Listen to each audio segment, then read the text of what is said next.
Ready on the left. Ready on the right. I still have a dream. It is a dream deeply rooted in the American dream. Together, let us explore the stars, conquer the deserts, eradicate disease, and let the oppressed go free. And bring about the freedom of these people by any means necessary. Because people have got to know whether or not their president's a crook. Well, I'm not a crook. I did not have sexual relations with that woman. I know words. I had the best words. You know, you could see there was blood coming out of her eyes, blood coming out of her wherever. I'm sorry. But there's no better word than stupid. I believe that Americans of every political stripe were hungry for a new kind of politics. Politics that favored common sense over ideology. Straight talk over spit. Ladies and gentlemen, it is Friday, which means you're tuned into the Nest. Welcome to the Hawks Nest. I am the president, KP, a.k.a. K-Swiss, and I'm here with my vice president, Mr. Surgeon General. Hello. So, it's been a very eventful week, to say the least. You can say that, yeah. To say the least, bro. It has been a very good week. So if you guys are new to the program, you don't know what we do, so I'm going to tell you what we do.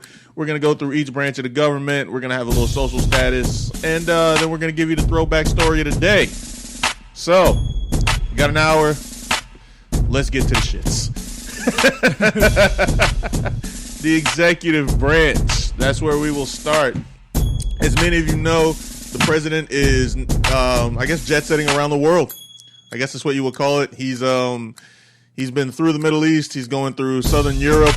He's going to the G7 convention over in Italy. He's talked to NATO, and he's pretty much, I guess, he's been on his best behavior considering we don't have any media anywhere to report anything that's going on, because this is the craziest thing, bro. I don't know if you've heard this, but he's the first president that's traveled abroad with no American media.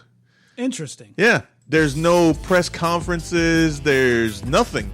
Like, the American media literally has to hunt him like a celebrity, like almost like paparazzi, and like yell questions at him. And he's not giving anything. And I've heard a lot of the speeches and a lot of things that's been going on over there. And to be honest, he's been kind of on his best behavior. I kind of like this Donald Trump. I can't lie. This is the Donald Trump that's not too bad. For the most part. For the most part. I mean, he's still Donald Trump. Don't get it twisted. That guy, that brash, bullish asshole of a man is still there. But as far as presidential diplomacy and everything towards these other countries, he's kind of shown it to a certain degree. Until he got around the Prime Minister of Montenegro, and he decided to show, just who he is. He thugged out for a second. But I'm not gonna let that one hiccup kind of, I guess, stain what's been an otherwise good diplomatic journey for him. It's the first one. And I'm kind of glad that he hasn't caused an international incident over there. That's the bar. Give him some time. That's the bar. Well, he's got what? He's got like 2 days. I think he'll be back in Washington on Sunday. So he's got one more day. And what could happen on the weekend? Don't jinx it, man. I'm just saying, man. He's been on his best behavior, man. I don't know if you've heard everything that he's been saying over there. It's been, for the most part, it's been pretty watered down. He did, however, say some stuff to NATO, because remember, he called NATO obsolete, and I guess he learned what NATO actually does, and he's kind of retracted on a lot of those statements. He actually wants to work more with NATO. Remember how during the campaign he wanted to pull us out of NATO? Oh, yeah. And he said that, they're obsolete, they're not doing what they're supposed to be doing. I guess he learned. So I'm proud of him, actually, to be honest with you, because I honestly thought that he was going to do. I thought it was going to be crazy because we said this a couple days ago. We said this a couple days ago on Blunt Sessions. Anybody who listened to Blunt Sessions, they heard us we kind of touched on it a little bit, but we didn't really go into it.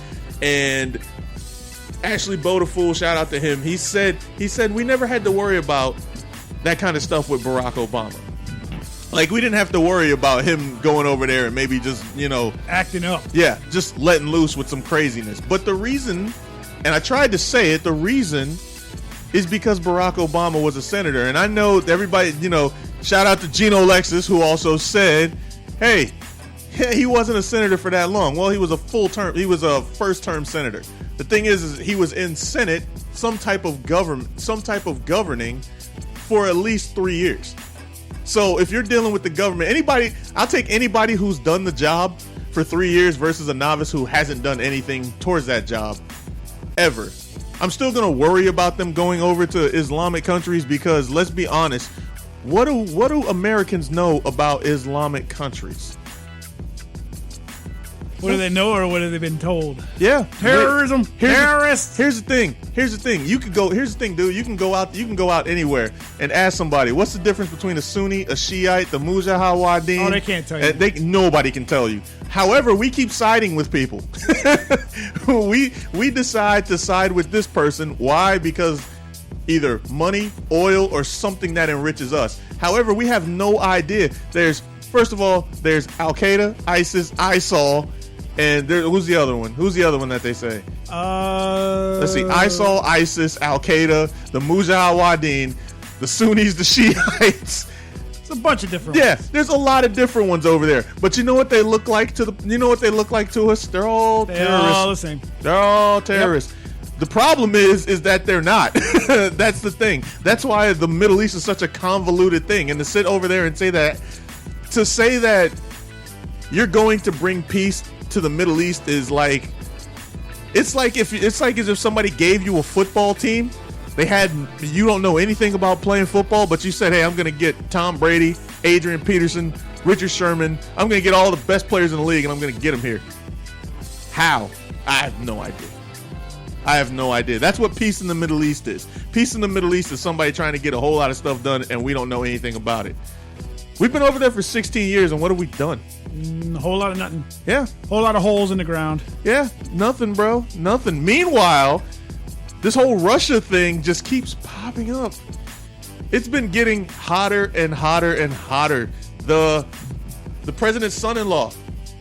I feel like there's no honor among thieves, bro. I think he's going to turn. They've already thrown Michael Flynn. Oh, you think so? Oh, yeah. Because, the fact of the matter is, think about it. He's not blood. And the thing is if they grill him too much, he can be like, well, I'm not who they're looking for. Think about it. Jared Kushner's not who they're trying to get. Jared Kushner's not who they're trying to impeach. They're trying to get one guy. So if Jared Kushner decides to flip and says, hey, okay, I know a little something. If you guys promise that I can get protected, exactly, I'll give you him, which is exactly what Michael Flynn said until they said, no, we're not going to give you that. And then he refused. He's like, then I'm not saying nothing. I'm not going to say anything, which gives whole credence to this whole story. The whole Russia, the whole convoluted mess that's over there. But I don't know exactly what the word is. I ain't do nothing. Remiss. I guess this remiss if I didn't talk about the bombing.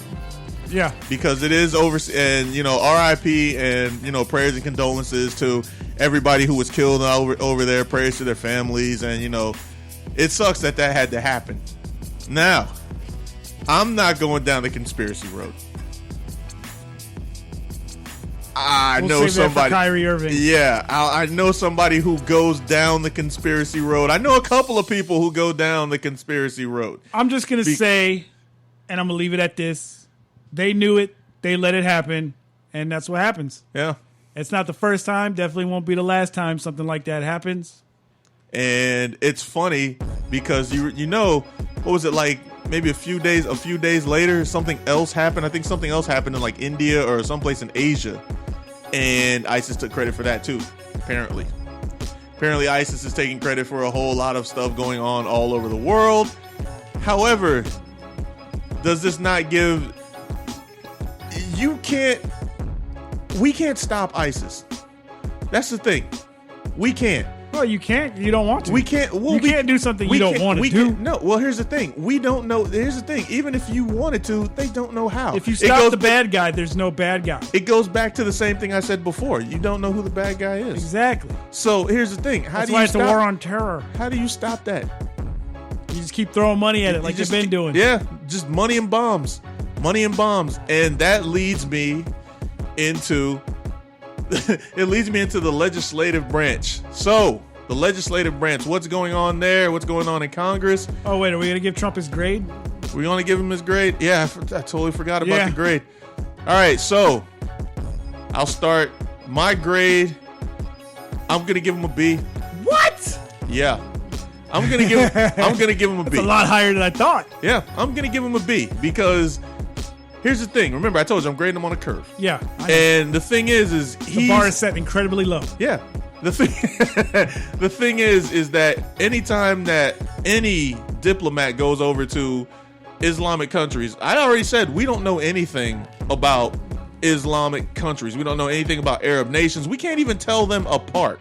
We can't. And I challenge anybody, any Americans out there, without Googling, to please tell me what you know about any of the Arab or Islamic groups over there. And I'm guaranteeing it's nothing. So just based on average American knowledge, him going over there and maybe being briefed for maybe a day or so, and being able to talk to different leaders in different Arab nations and different Arab sects, he stuck to the script. Whoever was writing it for him, whoever was putting up the teleprompter, whoever was putting out the pieces of paper for him to read, he stuck to the script. He hasn't offended anybody, except for maybe a couple of people in NATO and maybe the Prime Minister of Montenegro, even though he was smiling when it happened. Well, because you got to. You can't just... Yeah, you can't just deck him. Although... That would have been awesome. Because here's... You know what? He's got to be... Because... I knew something like that was gonna happen because you look at he's got what I like to call asshole tendencies. Oh yeah, but that's the man. Donald Trump is the man. He's an asshole by nature. Exactly. So he's been doing that. He's probably been doing that. What is he? 71 years old. He's probably been doing that for at least 64 Shout out to Bo years. The Fool tuned in. Shout out Bo.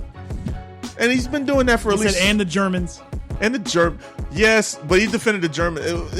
He offended the Germans a lot earlier.